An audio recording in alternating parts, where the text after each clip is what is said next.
Good morning and welcome to this week's Jump Recruitment Discussion. And this week we have an absolute beauty, meeting recruitment leaders who've smashed this year, and let's learn what they've done. Before I introduce them though, let me give you some cheerful facts, which I know Mr. Jacobs will be really happy about the recruitment industry and what's going to happen going forward. Employment rate is 1% lower than it was before the pandemic. The staff shortage is pushing up pay. The average weekly earnings, excluding bonuses, is up by 5.7 from this time a year ago. And it's stronger than the 5.5 pace that the economists had expected. Private sector workers, regular pay is growing faster pace on record than before the pandemic, and it's gained 6.6% this year. This year, or should I say 2021, 6,000 recruitment agencies were opened and registered in the UK. That's mainly down to the pandemic and part of the global change in the way the workforce is done. A significant of those numbers, though, don't last. They estimate around 60% of people don't last the first year. So what it says is the market is growing, but where market is absorbing those recruitment agencies and helping the market to actually grow. The reason why they said they failed was a failure to plan, taking too much on at once, not asking for help and guidance, and a lack of infrastructure. And before Paul jumps in, I know they're saying there's a company there that can help you with that. In 2021, 83.5% of the UK staffing revenue was generated by temp and contract, the rest by a perm. 80% of the UK industry has less than 10 heads in, which means that if you're doing a perm only business, you've got a huge opportunity in temp. And if you're doing temp only, vice versa, you've got a huge opportunity in perm. From the analysts, though, from HR teams, only 59% of companies use recruitment agencies. So there's a huge market that we are not tapping into that we could be tapping into. The size of the employment placement industry in the UK has grown by 5% year on year between 2017 and 2022. And as we were talking before the webinar, the recruitment industry itself contributed 42.9 billion to the gross value added, the GVA of the UK economy in 2021. And that's a 21% increase on 2020. So a massive rise since the pandemic levels. Our clients, our client volumes are set to grow by 14.3%, and the average fee is expected to grow by 7.4% compared to 2021. And the recruitment sector is expected to ellipse 51 billion by 2025. And if we start to look at that, the recruitment industry, what an opportunity it is. And if we start to look at that properly, this year, or last year, should I say, the pharmaceutical industry in wholesaling added 61 billion, and they were in the top 10. So we're actually on the verge of being really in the top 10 marketplace for adding value to the UK. So let's look at those stats. I think there's a great opportunity. Let's introduce the panel. So we've got Jim Roach. Jim's the owner of ARV Solutions, a business that's been going for 20 years. He's got currently a team of 17, and they're the market leading recruiters in expanding offsite construction. So think modular buildings, timber frames, think grand design, but bigger, I think is what Jim described himself. So ARV is a gold accredited investor in people, and I believe you were one of the first people in the UK to actually get that accreditation from the recruitment point of view. Jim was also the Employment and Confederation Business Leader Award winner for 2021. We've got Annette Thorpe, the MD of G2 Global, and she's been the MD for 23 years.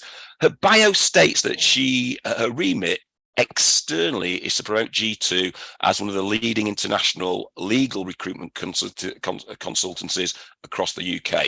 And that's to collaborate with clients and add value to their business, the recruitment of talented lawyers and staff. Internally, though, she's dedicated to developing her team, which is now 60 plus, through training, mentoring, support, and services to clients and candidates, and professionally with the integrity whilst providing recruitment solutions for now and the future. And finally, we've got Kaz, or Karen Deep, or Kaz to his friend Sahel, who's the founder of Pivot. They've been going for 2.5 years. Kaz, how many employees have you got now? 10.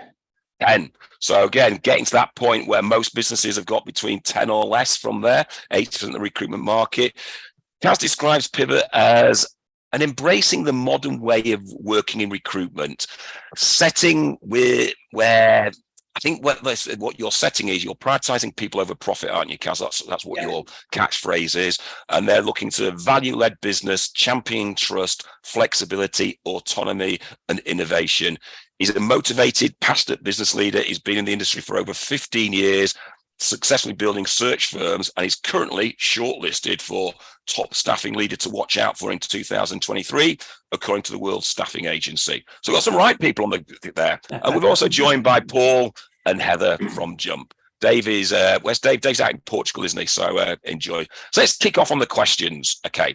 So the first question is very simple. 2022 has been a massive year for most recruitment agency owners.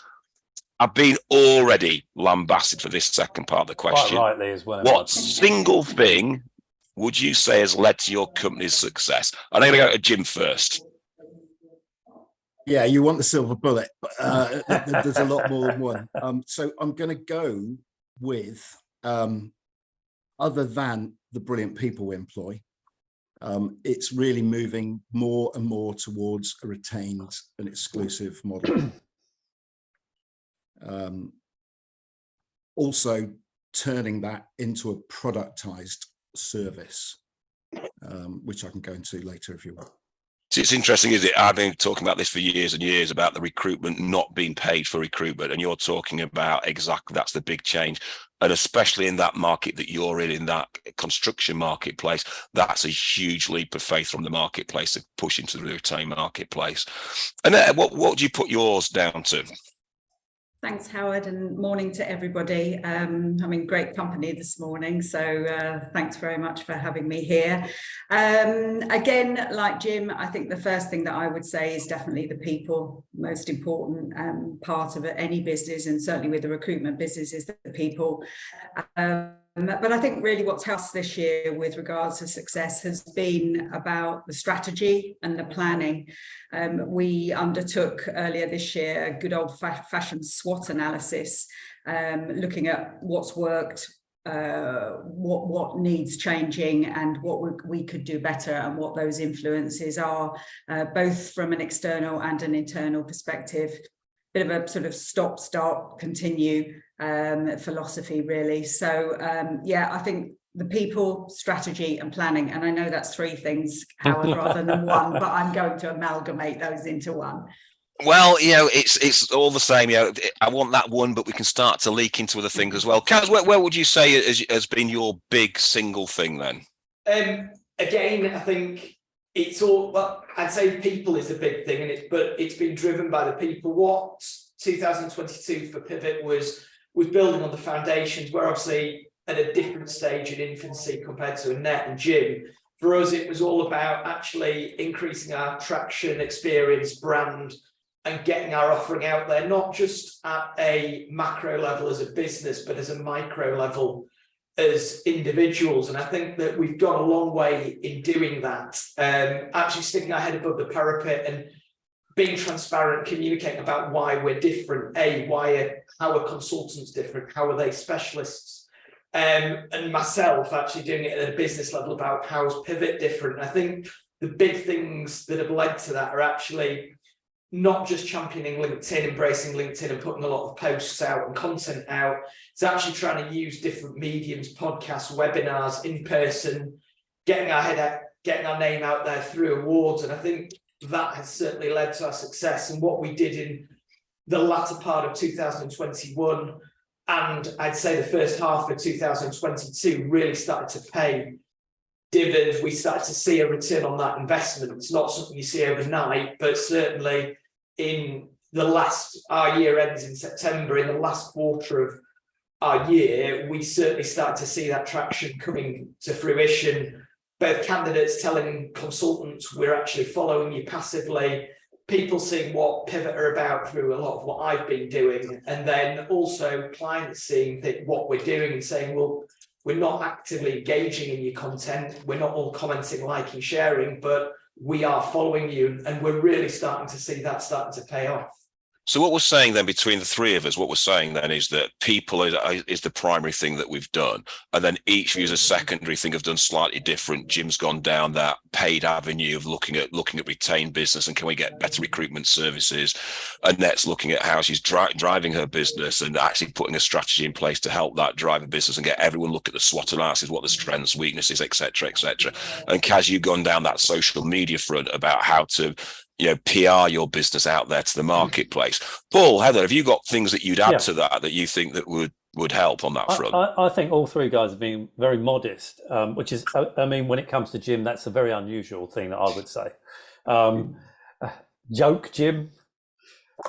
I think they've been very courageous. All three of these people have been extremely courageous in developing their business. We're coming out of the lockdown situation and pandemic, gathered strength from getting through that and coming out the other end in a decent, strong position. But throughout this year, each of these guys have really demonstrated courage in really wanting to carry on developing and growing their business. That links, of course, to the points I've made about people being focused, planning, looking ahead, being more, I suppose, more transparent, a lot of exposure from Karen Deep's perspective. But I think it all comes down to the point that they've said, let's go for it. Let's carry on developing, expanding our business, investing in our people. And I think they said that, but maybe not as explicitly as I've said it. I think they've demonstrated great resolve to really grow and develop the business, even when there have been people in our industry saying, be careful, be cautious. These guys have really pushed on, and you can see in their development and their figures, which we're not going to talk about, obviously, but you can see that it's paid off big time. I think if you just look at the stats that we reeled out at the beginning, the recruitment market is huge and it's growing. It's growing significantly very quickly. So unless you want to ride that wave, then there's a choice. You either swim out onto the beach, swim out to the sea and ride the wave, or you go out on the beach and let it crash over you. And if you crash over, you're too late. So, I think that taking that courageous leap now is absolutely the right thing to do. If we move on to the second one, this year with more than anyone, it's I think this year's absolutely flown by. It's been really, really quick. A lot of people talk about the difference between working in the business and working on the business. So how much time do you put aside each week to work on your business rather than in the business? Annette? Well, I'd agree with you, Howard. I can't believe that we're coming up to sort of mid-December and planning our sort of festive activities. It seems very short time ago that we were doing that, and it has flown by. For me, I think this year has been all about working on the business.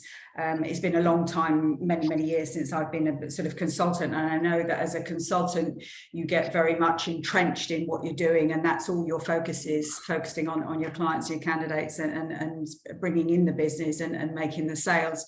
But so I would say pretty much 24/7 effectively for me and my sort of management team. We had decided at the beginning of the year to have a complete review of the business, just a complete reassessment of it, the business structure, where we were heading for the future. I mean, this goes back to me sort of saying about planning and strategy, looking at our key clients, how we can get more business out of them, readdressing our organizational structure, introducing different levels of management. And an important thing, looking in the mirror and seeing how we perceive ourselves in the market and what the market thinks about us. We've done that in terms of garnering feedback from clients and candidates and through surveys, etc. Big project that we had right at the beginning of the year from January 22 was to review our business terms, and we put all of our fees up, and the revenue has increased hugely because of that without having to actually do any more business. So that's been a real positive for us. And we're, ongoing process of looking at all of our HR policies, our L&D, training, marketing, back office, and making sure that all of our support infrastructure, not just our sales team, are producing and working to sort of as much capacity as they can. And clearly, and the overriding thing is our core company values, our mission and our vision, and making sure that everybody's on board with that. So definitely, I would say that it's been about working on our business rather than me working in the business. Interesting, is it? So let's flip to Kaz, because I know you're still billing as well, Kaz, as you're building your business. Talk to me about, how much time you spend on it rather than in it and developing fees. It's probably hard to quantify in terms of hours, but I'd say that I've made a very conscious decision going into year 3 of the business to actually move away from the fee side. I think there comes a point where you have to look at it and say, well, if you're contributing 150, 200K, there's a lot of time invested in terms of actually filling those assignments, talking to the clients, that actually, if you can move that revenue somewhere else, so it's still generated within the business, but you can actually invest in the business. A big chunk of my time is actively recruiting. The biggest challenge any search firm has is hiring experienced recruiters at the moment. And ultimately, I think from first-hand experience, rec to recs aren't the answer. You've got to do it yourself. Consultants are being approached more directly by internal TAs and company owners than they are rec to recs at the moment. So a big chunk of my time has moved away, and I made a conscious decision going into year 3 in September to say, I don't want you to judge me by the fees I generate. I actually want to invest that time because there's a greater return on investment in the business, recruitment, development, and also the partnerships that we have, the companies that we work with to supply the products and services that we work with. We've had a massive conscious step. Early on we had support, but now we've actually gone to a model where all of our agreements with the likes of your LinkedIns, your Bullhorns, your Cubes, your Odros are all with Pivot, and it's all been reevaluating those to actually look at them and go, how can we maximize the return on investment? How can we partner with these businesses so that they're working with us towards a common goal, as opposed to just giving you a product or a service? And I'd say that I've made that conscious step that it's about investing time actually on the business as opposed to in the business. And I'd say there's been a big shift over the last probably 4 to 6 months of doing that. And I think that's part of that growth. You've got to be able to step away and get to a point where we're not, caught up in our fees and actually looking at how can we invest in the business and help grow it. Jim. Unfortunate, I can spend a lot of time on the business now, not in it. The stage we're at, I've got a strong leadership team. We took on an ops manager this year. Happens to be my wife, but she's a superb operations manager as well. We've got a very ambitious 3-year plan. We review that very regularly. A whole heap of ideas keep coming out from those regular reviews. And it means actually by not being focused on fees, we can do so much more to keep improving it, driving it forward, developing it. It goes back to what Annette was saying about strategy being her priority, which it's a very high priority for us as well. So I think it's important, isn't it, that what you're saying is that, at one point you came out there, Annette, with you said that your price increase, you increased all your prices, and I bet you got very little pushback from your clientele on that to a certain degree. But everyone sort of mentioned that, both you and Jim mentioned that getting a strong management team and developing that management team. I think that's where you're getting to that point, Kaz, where you're at that size where stepping away, you have to rely on others from there. Heather, what would you add to that? Because obviously you're from a HR point of view. What would you add to that? I think it's been really interesting hearing everybody. When you did your first question, everybody's saying their focus is on their people, and it really is. And developing the people in your business so that you've got a support structure in your leadership team. So looking at, especially in the situation where you're just getting to 10 plus, that ability to develop a leadership team to take away some of that day-to-day stuff from you to enable you to focus on your business is a really key plank of your growth strategy.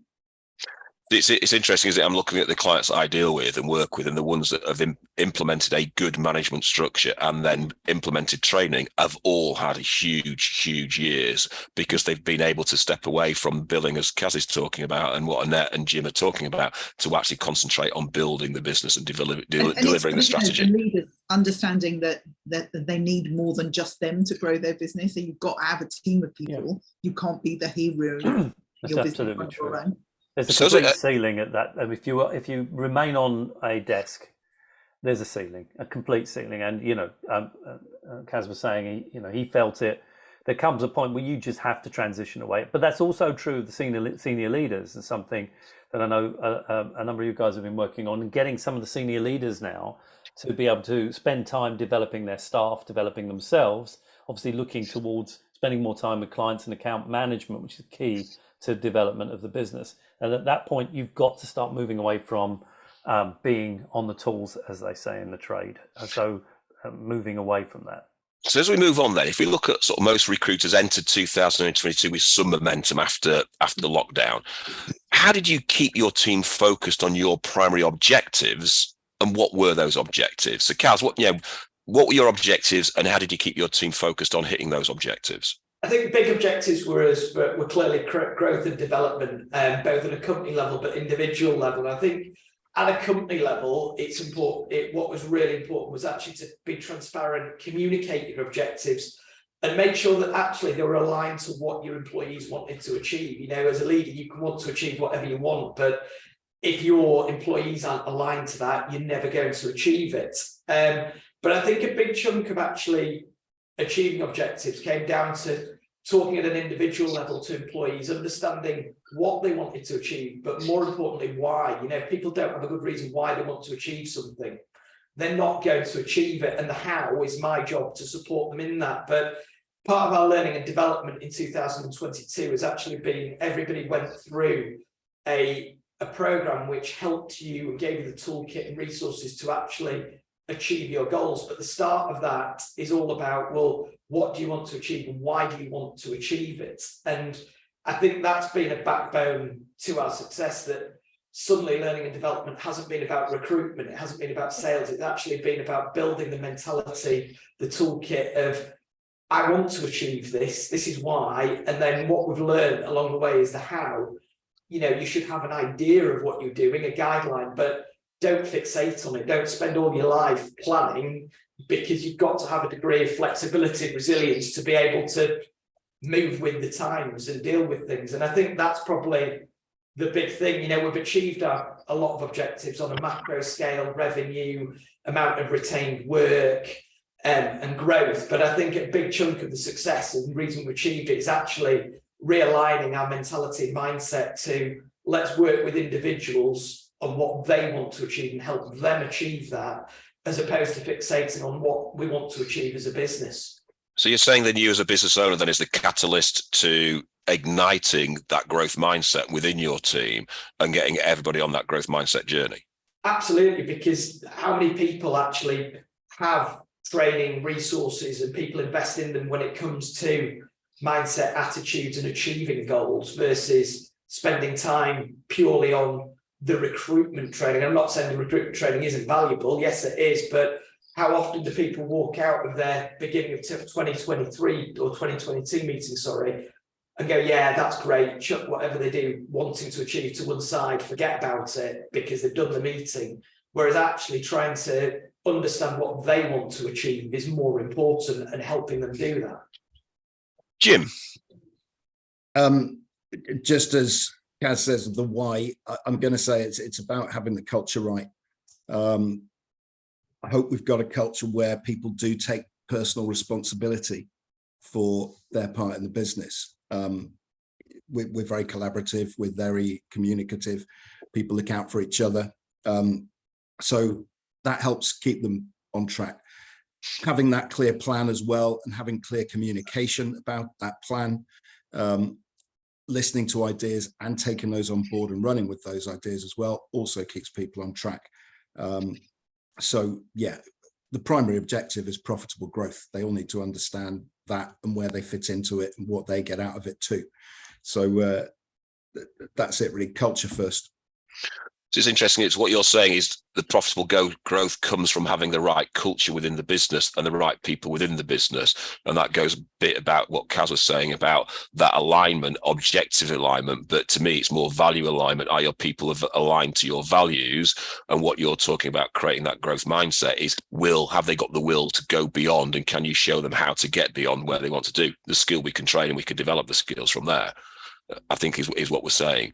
Annette, what's your input into that one then? What was your objectives and what was your primary? Well, I mean, really, Howard, it's all been said. I mean, clearly, we need to have objectives, and there are financial goals, of course they are. But, I think it's interesting also that, Kaz is obviously in a very different place in terms of the size and of his business to Jim and I, but we're all saying the same things. I mean, it's all about communication, it's all about plans, it's all about strategy. And I think if you have ensured that your plans and strategies are in place and are continue to roll out, communicating all the time with team members and getting their feedback, then you're on the road to success with that.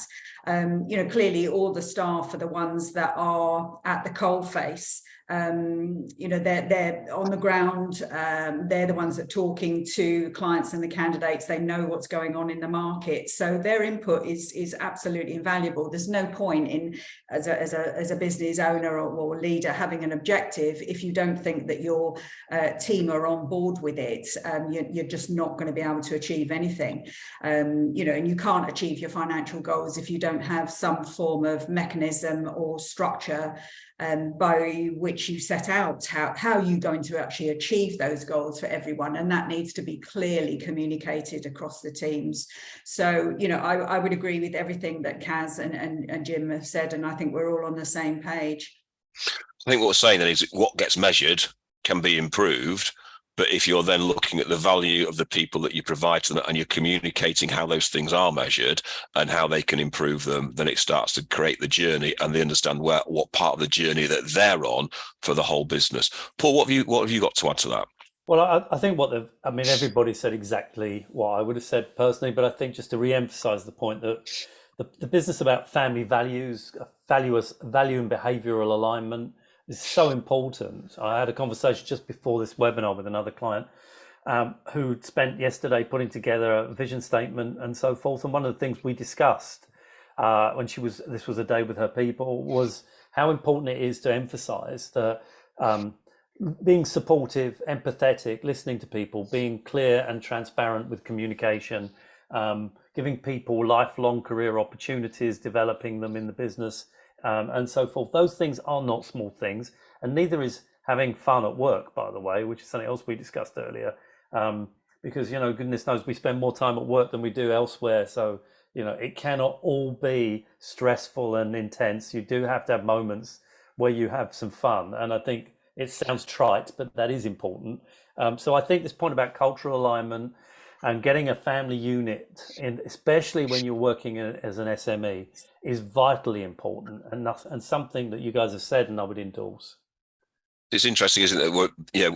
What we've been talking about all year is coming out from different sizes of recruitment agencies and agencies in different stature, etc., and across different marketplaces.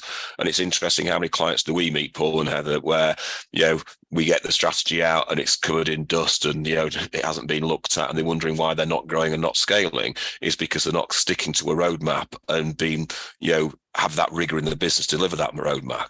So if you look at that, we talk about that journey that people go on. As we know, the road to success is littered with potholes and hurdles. So what do you think has been what's been the biggest thing you've had to navigate this year? Is the biggest thing you've had to navigate round, Jim? For us, the one that came up and actually caught us out annoyingly is counter offers. We're used to counter offers. It's always been going on, etc. But we were getting 5 or 6 a month over the summer. And it did catch us out for a little bit. We thought we were good at dealing with them. And actually, it turned out that we got a little bit complacent.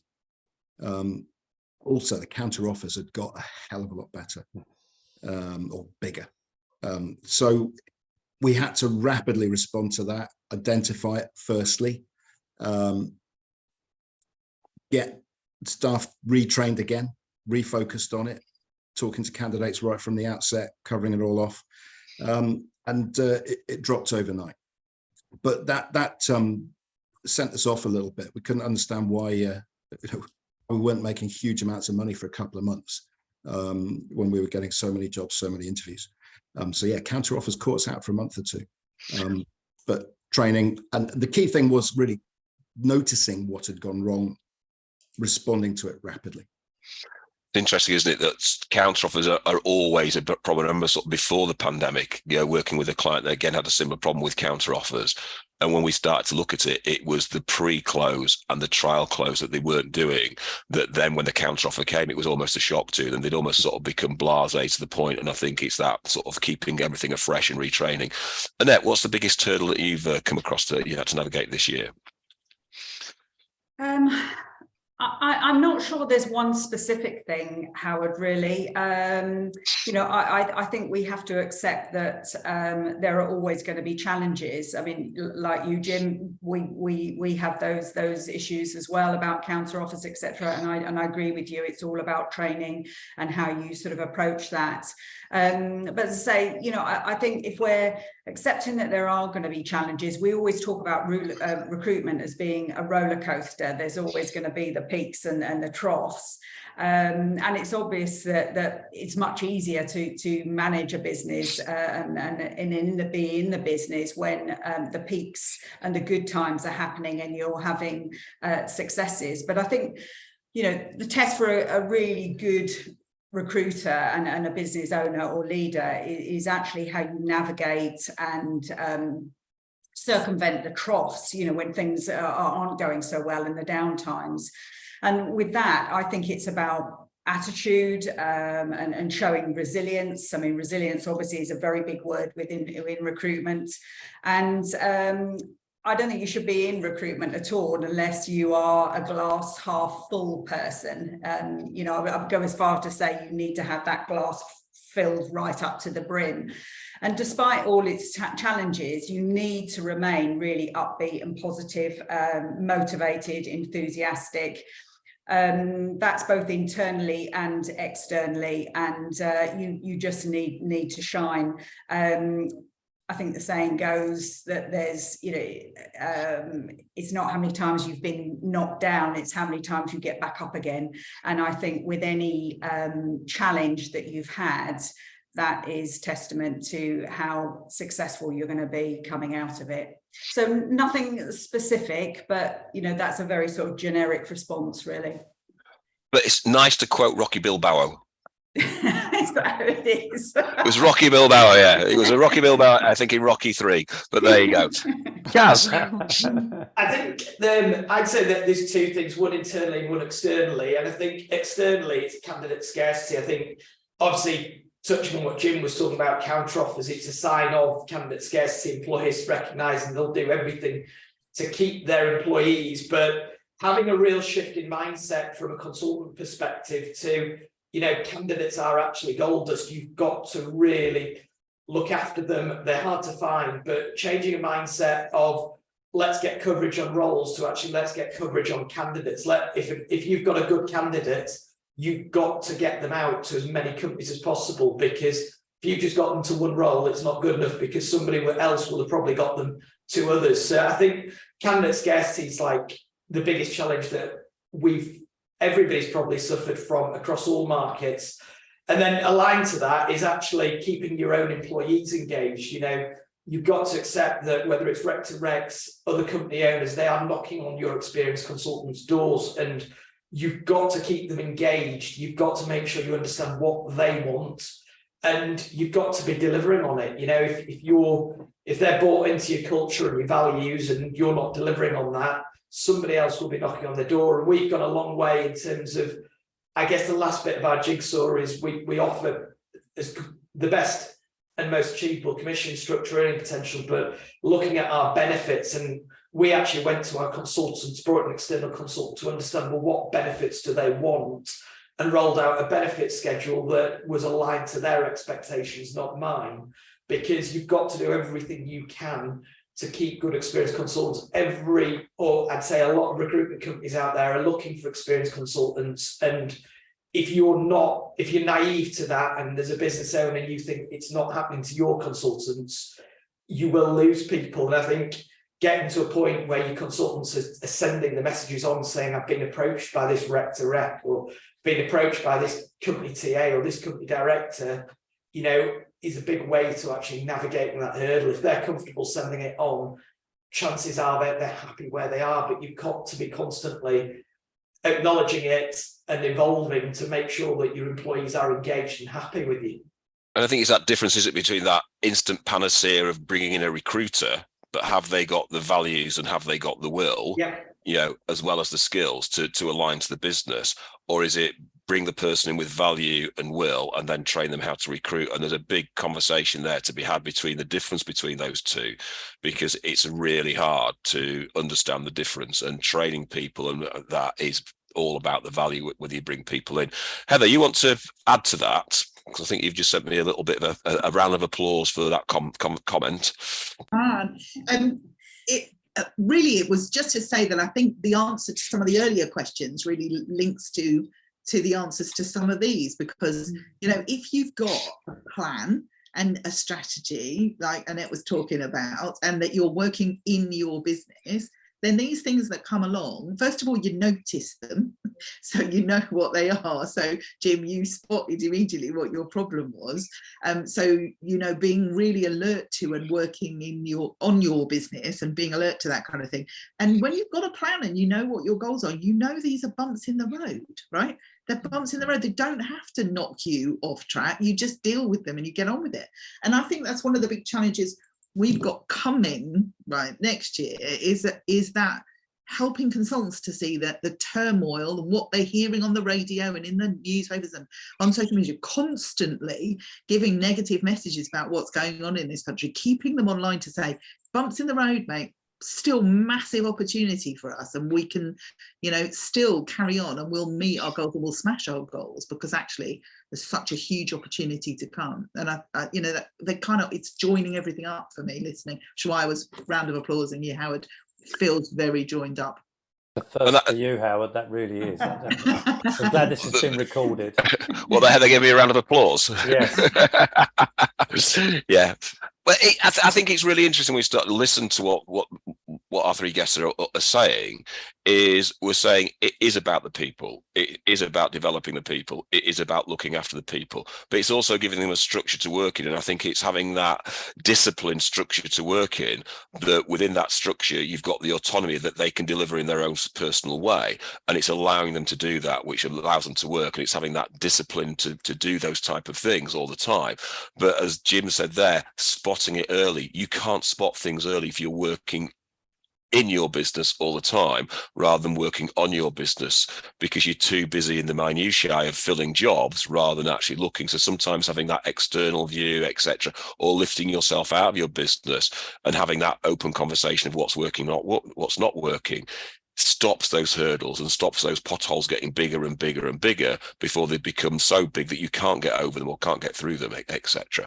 So as we leave 2022, and it's almost one of those strange years that I'm sad to be leaving 2022, where 2022 I was welcome to leave 2021, but it's been such a massive year. So what's the biggest thing that you've learned that will help keep building your business momentum in 2023? Now, you've talked a lot about strategy, Annette. Talk to me about how you're going to keep momentum in 2023. I think it's front and foremost of everything that I'm doing with our teams, top down, bottom up, really, Howard, and I think you have to believe in what you're doing, believe in it, and make sure you follow through with it. If you've sort of created a vision as we have, then you must follow through with that. But you've also got to be aware that you have to be willing to be agile and adaptive, and quite frankly, all businesses should evolve. I mean, some of us in the panel have been around a very, very long time in recruitment, and the recruitment industry and profession, because I do like to call it a profession, has changed massively since I started. You know, gone are the days when it was all about the sales, it was long hours, and it was incredibly aggressively competitive. Whereas now we take a much more holistic approach. We've talked a lot about our people, and you know, they are the backbone of the business. We wouldn't have a business if it wasn't for the people. So it's making sure that your teams are on board with your values, that they're part of your DNA, because they're the lifeblood of your business. We have a bit of a hackneyed acronym here, which is TEAM, TEAM. Together everyone achieves more, and all my team grow, because I use it all the time. But it works for us. It is about everyone coming together. And you know, in 20 years plus of me doing this, I would never move away from that, because I think that is really, really important. And you need your people to be moving in the right direction. As I mentioned earlier, you know, obviously staff are the biggest asset that any recruitment business can have. So you need to value them, support them, make sure they're trained properly. You can't expect people to give you a return on investment if you haven't trained them properly. You need to invest in them. And just picking up on Heather's point, yeah, I think we've been around long enough to be through a few, you know, recessions previously and bad times, but they are cyclical, and you know, you do come through them, but you just need a plan. So my business momentum for 2023 would just be sort of building on what we've already done for 2022, and make sure that everybody's on board with it. It's interesting, isn't it? Couple of comments that I picked out there: top down, bottom up. You know, top down management, bottom up responsibility and accountability, and doing that, and training and developing the people, and showing that they're part of the actual journey. And Jahal's right. Paul Jacobs didn't get away without leaving his desk there. And just really, he didn't get away. We all noticed it, Paul. We all noticed it. Gaz, you know, talk to me about what you think, you know, how are you going to keep momentum? Because you're at that funny stage, aren't you? 10 heads, and it's always a big challenge to get beyond. You know, talk to me about how you're going to keep momentum. I think it's being actually sort of, you talked about being in the business, but not from a revenue generating perspective, but actually being in the business, being engaged with your employees. When you're a small, tight team, it should be about them understanding what they want to achieve, helping them do that. And I think, touching on what Annette talked about, she talked about agility, and the two words that I come to mind for me are flexibility and resilience. It's really, really important that as a tight, smaller team, we understand what we're trying to achieve. We understand what our bit in the jigsaw is to do that. But ultimately, you know, we are also going into a bit of the unknown in terms of, well, what's the economy going to look like? What impact is it going to have on the recruitment market? We don't know, but I think what's really, really important is to be flexible, not be afraid to be flexible and be resilient. You know, resilience isn't just putting on a tough face, it's actually being prepared to change the goalposts and move them around. I think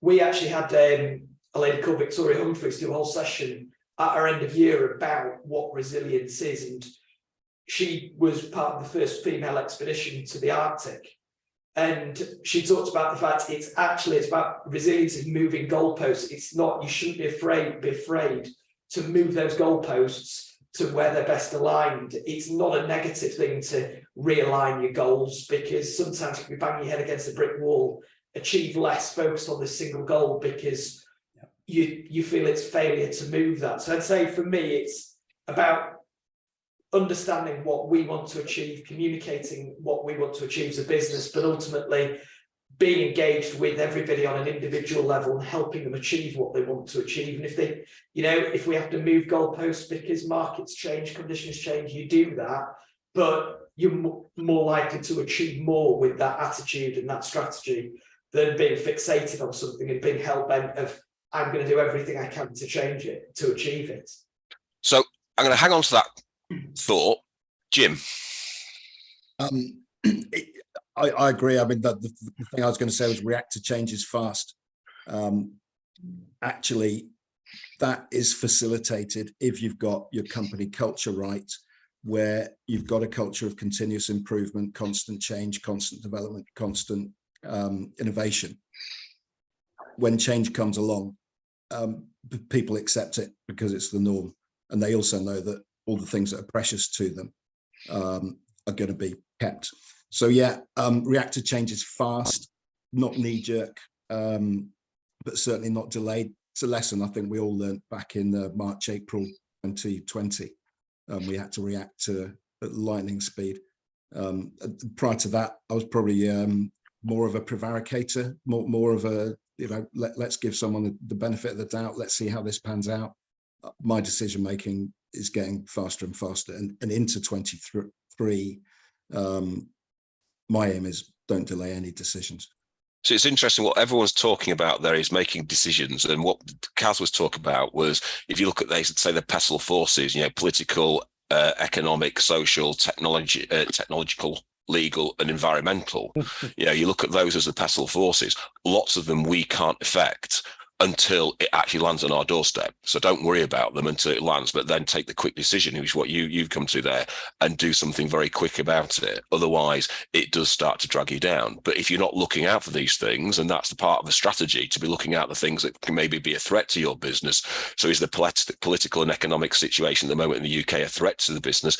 Yes, it is. What can we do about it? Very little. So the growth mindset comes in and says, right, how do you find that and how do you advance that? Now, there's one more question I want to ask everybody. So yeah, we've run out of time, but I'm going to ask this last question, and then I'm going to ask Paul and Heather to help sort of wash up a little bit. So if you could give one piece of advice to any recruitment business owner for 2023, short and punchy, Kaz, what would that be?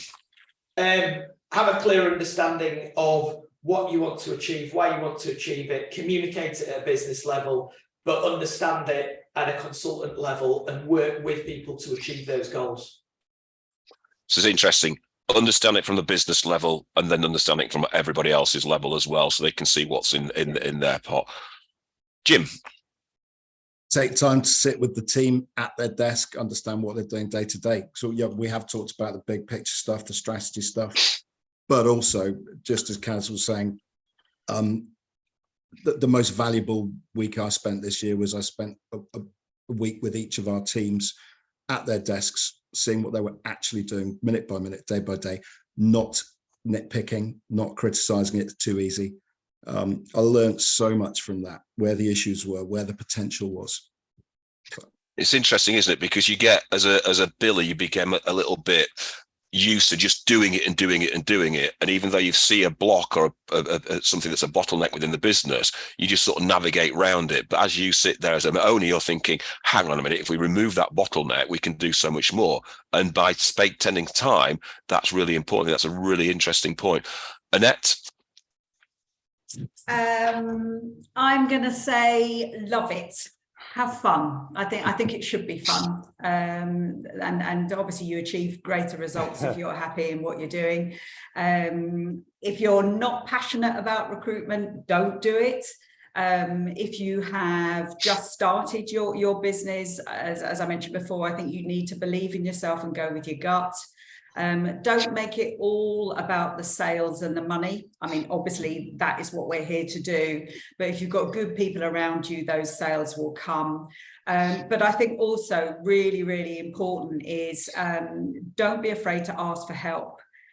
You don't know what you don't know. And believe me, you don't know everything, no matter how experienced you are. So I think, you will get a lot of advice from others.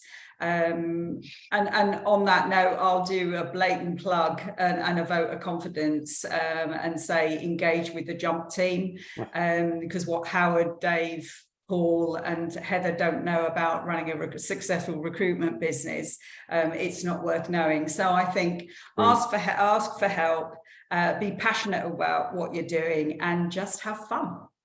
Mr. Jacobs has just texted me, said the check's in the post. It better be. It better be. But that generally wasn't plugged, so thanks very much for that, Annette. That's very much appreciated from all of us here at Jump. Paul, how would you sum up that sort of the session that we've got very quickly? Because I think there's so much we can pull out of that session. Look, I think we've worked very hard with our people over the last couple of years, creating a change mindset, and we talked about this. The thing here is we need to carry on with that change mindset. Again, as we get into the new year, it's a different year. It's a different economy, different challenges. I think we've done a great job in getting people to think differently, act differently, behave differently. That's going to have to continue, probably forever, I would suspect. But the good news is, we are nimble, we're agile businesses, and we need to maintain that level of agility. I think the other thing is, and we said it very well, stay focused. I think it's a very important point that Kaz made, that have a single, or at least just a very small number of targets and goals, remain focused, get those things done brilliantly. We've made comments about, for example, Annette talking about putting up fees, that worked brilliantly and has made a big difference. So have some very important strategic points and topics that you're going to chase down and complete. And last point I'd make is this, that I think we are into a market now that, and again, we've mentioned it, where it's candidates, not first, but candidates are super important. And we're in that different market where it's all about finding great jobs for great people rather than just filling vacancies. And that is a very different space for most of our consultants to inhabit. They need a lot of development, training and support to be able to take advantage of the opportunities that next year will bring. Heather from Chile Sutton Coldfield. Chile Sutton Coldfield, I confidently predict that you'll say, well, you would say that, wouldn't you? But one thing for next year is it's all about the people. It's all about your people. Think about your people, get close to your people, invest in your people, hire great people, retain great people. I think it's interesting what we've talked about today is all about that people alignment. And I think the comment that I took away from all of this is that you three as a business, what you're not prepared to do is stand still. What you're not prepared to do is sit and wait for something to happen. You're going to make it happen, and you're strategically planning to make it happen. And I think that's a lot of difference between a lot of businesses. They have a plan, but they don't actually work to execute that plan. And the execution of that plan is so important. And if you just stand still and just think it's going to happen, then it never, ever is going to happen. And so I think that not standing still was the really interesting point. And the thing that you've all sung hugely from is that alignment of your people, the alignment of your people to your values, to your business strategy, to your business objectives, to actually drive the people to help you succeed. So it's not once, it was interesting, not one of you actually mentioned one of my objectives is cash. It was a secondary objective for you, Jim. You mentioned it was all about the people. And if the people deliver, then cash will come from that. And obviously, retention then becomes such a huge strategy. So next year, to me, that's what I'd be looking at, is that retention and development of your business, but then the growth mindset of each individual business, and they understand where their journey is. So guys, brilliant. So Karandeep, Annette, Jim, thank you very much for your input. It's been great. What I said to advertise this was that recruitment market doesn't often share with each other what they've been doing. I think you, Tay, have overshared, which has been absolutely immense. Thank you very much. Paul, you always overshare, so thank you very much. You're always welcome. Heather, thank you very much for you there. Thank you, everybody.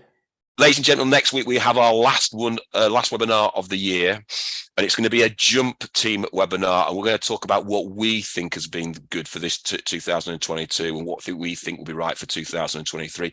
We'll also throw some fun facts in about each person from Jump, so you can come along and guess who's done those stupid things, and there are some very stupid things that we're going to talk about. So please join us next week. Yes, there are, Heather, and we're going to get one out of you.